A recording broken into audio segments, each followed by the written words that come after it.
အားလုံးပဲမင်္ဂလာပါ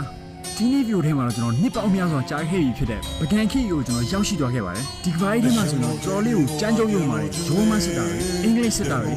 တော်တော်လေးကိုကြောက်စရာကောင်းတယ် fight နေရစားအများကြီးရှိရတယ်ပြတမကြီးလာဦးရမျက်လုံးတစ်လုံးပဲပါတယ် cycle တွေလည်းအများကြီးရှိတယ်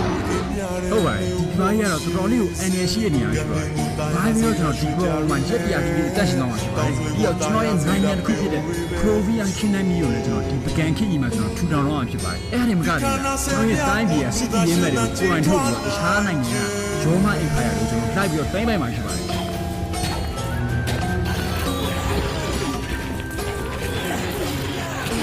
အားလုံးပဲကျွန်တော် channel က200 grade subscriber ပြည့်လို့နည်းနည်းလေးပဲလိုတော့တယ်အဲ့တော့ဒီ subscribe ကြိုက်လို့ subscribe လေးကိုနှိပ်ထားလားမနှိပ်ထားလားဆိုတော့တစ်ချက်လောက်ကြည့်ပြီးပါဦးနော်အဲ့တော့အားလုံးကိုကြည့်နေကြပါမယ်နော် Okay ခုကတော့ကျွန်တော်ဒီတန်ခိတ်ထဲမှာကျွန်တော်ရက်တရားတက်ရှင်နိုင်မလားဆိုတော့ကြည့်လိုက်ကြရအောင်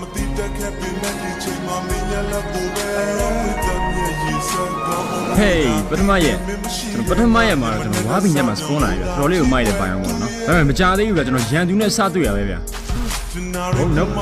ကောင်စိတ်ဆိုးနေပြီဟောပြီးရတော့